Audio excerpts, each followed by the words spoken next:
Right, welcome back to the Jackwood Football Podcast and welcome to another League One roundup. It's time we break down everything from Easter Monday in Sky Bet League One. Make sure in the comment section down below you're giving me your thoughts. How do you reflect on this period for your club? I'll be replying and responding to all of your thoughts as per usual. Please make sure you leave a like and subscribe. Some late drama, quite a few upsets to talk about. Let's get straight into it, not messing around. So it finishes Bolton 1, Cambridge United 1. The XG for the game exactly 1 to Cambridge's 0.44. For Bolton, this quite inconsistent, quite unconvincing run does continue. As for Cambridge, that's now 3 games unbeaten as they potentially put together a late charge for survival. We'll come back to Cambridge and their performance in just a second because they certainly do deserve credit.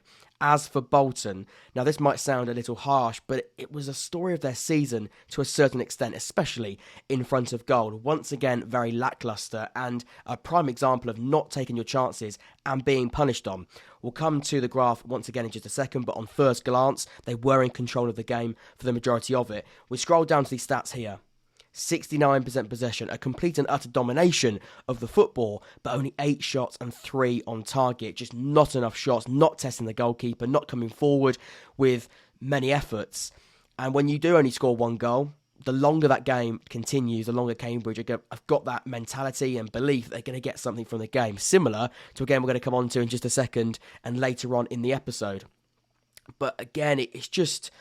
You've got to be testing the goalkeeper. You've got to be having more with the ball and do more with the ball. I think Ian Evatt does deserve calling out slightly. Of course, Ian Evatt, a brilliant manager who's done brilliant things for Bolton and will continue, you think, to do fantastic things for the football club. But I think even a manager like Evatt can make mistakes.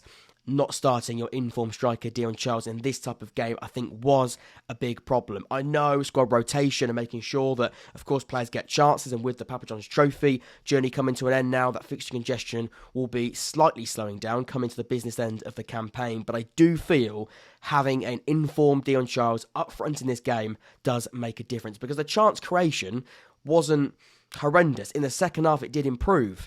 Now, they could have done more with the ball, and they could have created more chances, and they could have tested the goalkeeper and tested that Cambridge defence on more occasions. But generally, the chances, were there. That there were a few. There could have been more, like I said, but there was enough to get more than just a draw out of the match, that's for sure.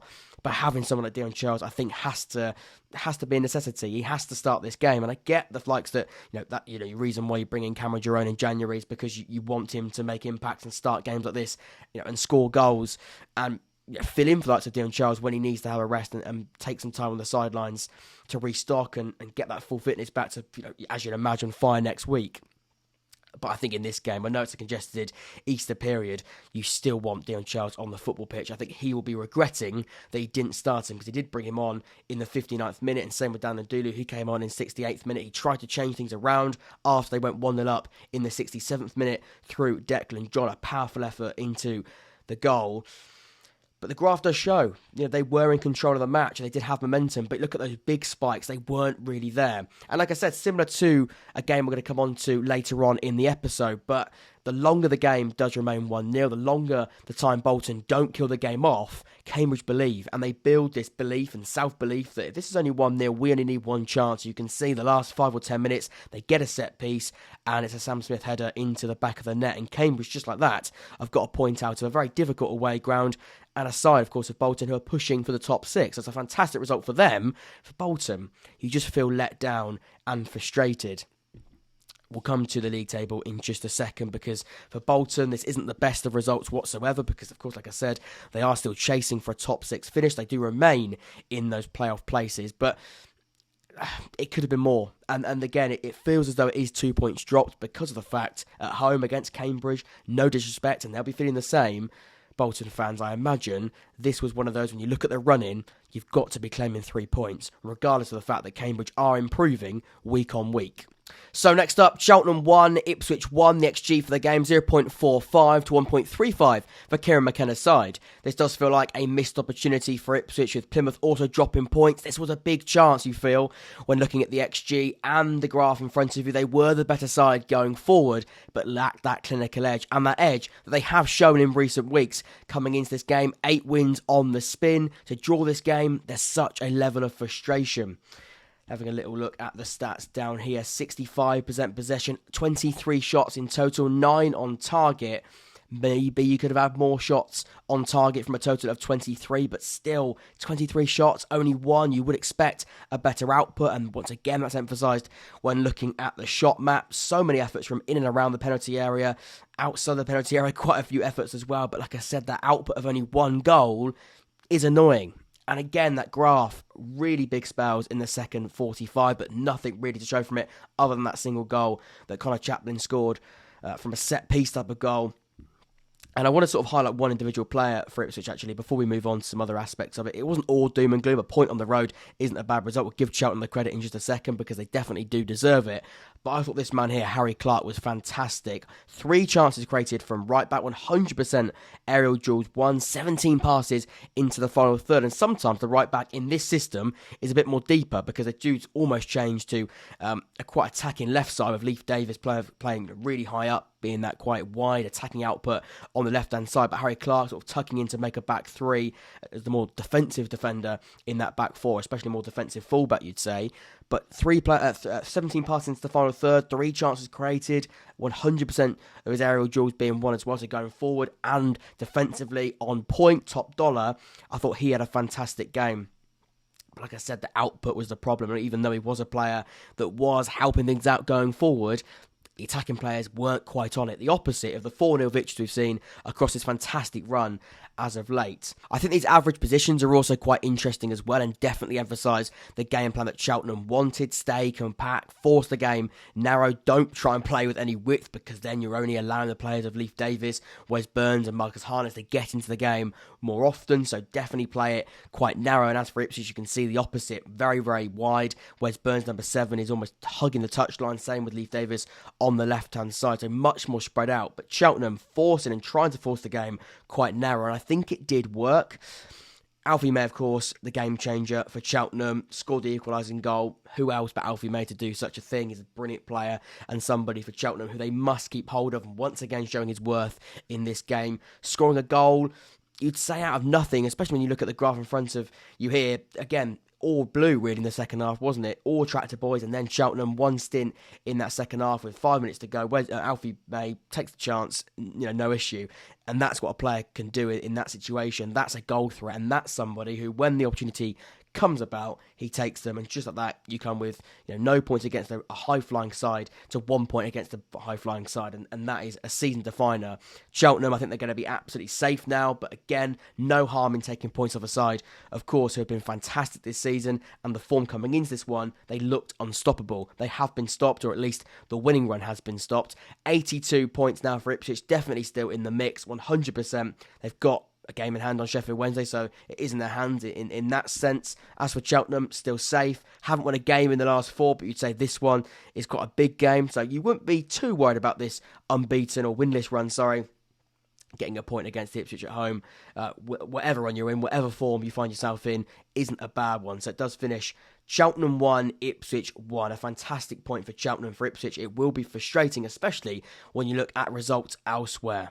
So next up, Plymouth 0, Lincoln City 2. Another example where you cannot write League One whatsoever. A fantastic Lincoln performance from start to finish. They took the game to Plymouth at home park. The XG is at 0.78 to 1.46. A much higher expected goals. This was no smash and grab. This was a side who outclassed and outplayed the league leaders coming into this game.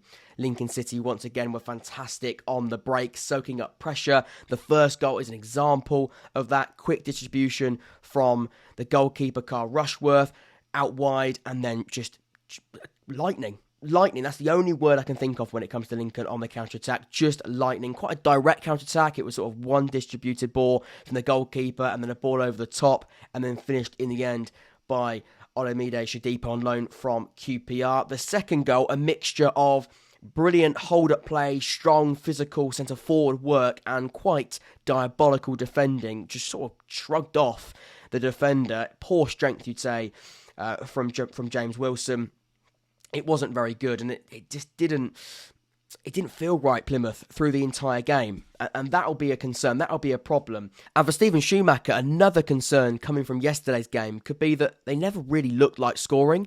An XG of 0.78, 0 big chances with 64% possession, 2 shots on target during the entire 90 minutes. It just felt a little bit flat.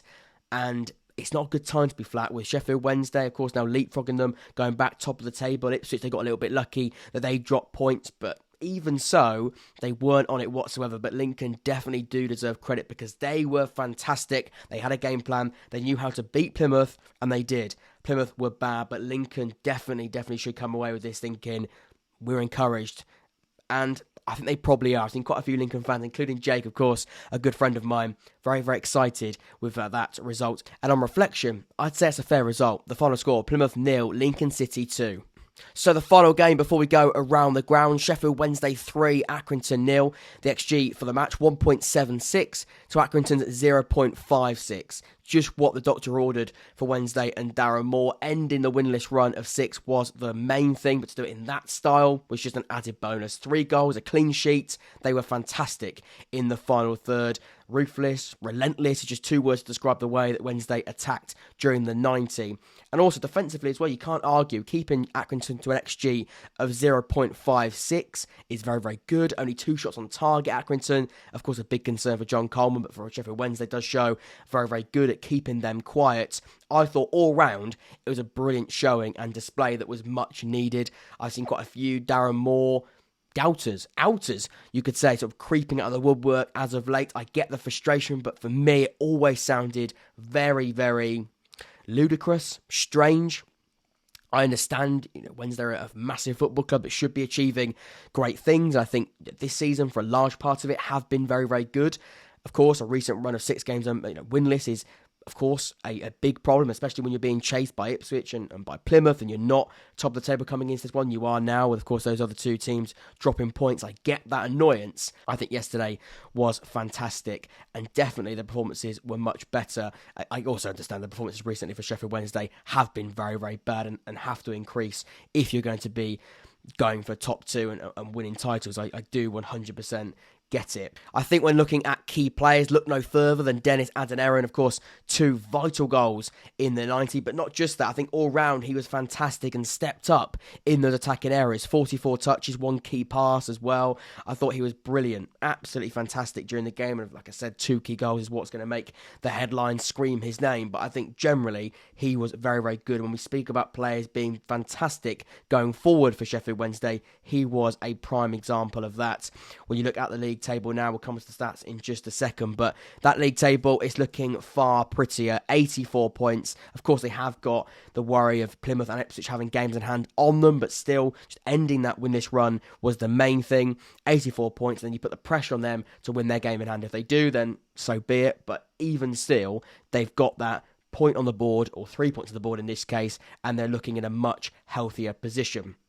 When looking at the stats here, 51% possession, 17 shots, 6 shots on target. And looking at Accrington now, it's a concern. Look at the stats they're going forward. Of course, we know going to Wednesday, go to Hillsborough, it's a very difficult place to go, especially even in or out of form. It doesn't really matter. You still feel as though they're going to offer that massive threat. And I think they were so built up, and there was that pressure, but that desire to show that they're not down and out Wednesday, that didn't help Accrington whatsoever, because they had to deal with that added incentive for Sheffield Wednesday. And now when looking at the league table, Sheffield Wednesday are in a much prettier position. Top spot once again, 84 points. They have got to worry about the likes of Plymouth and Ipswich having games in hand on them, but the pressure is on them to win those games in hand. They're not guaranteed points. Wednesday got the 3 points yesterday, the only side in that top 3 to get all 3 points. So the pressure, like I said, is on the other 2 teams to make sure they win those games at hand that are coming up in the next couple of weeks. When looking at the stats, 51% possession to 49. So quite tight when it comes to ball possession, but when it matters, shots on goal and efforts, 17 shots to 11, 6 on target to 2. Again, we know Accrington, it's going to be difficult going to Hillsborough. I think the incentive of Sheffield Wednesday being desperate to show that they're not down and out, but then they haven't given up, they're not out of this race, didn't help Accrington whatsoever, because Accrington had to deal with a really pumped up, quite infuriated, but a point to prove type of Sheffield Wednesday side. Of course, they couldn't do it against Oxford and Forest Green and Cheltenham and Barnsley. The other results have been quite disappointing over the last 6 games prior to this one. But you still feel as though yesterday they put on a show at Hillsborough, and that is what they needed to do. It was a must-win, an absolute must-win, and they got that win. For Accrington now still in that bottom 4, 38 points, still 2 points away from Oxford, who are in 20th position, but 4 draws on the bounce for Oxford, and Liam Manning means that Accrington, they're not down and out whatsoever. Very, very tight down there, but Accrington remain in the bottom 4 after their defeat to Sheffield Wednesday at Hillsborough. The final score, Sheffield Wednesday 3, Accrington 0. Capitalised on results going their way Wednesday.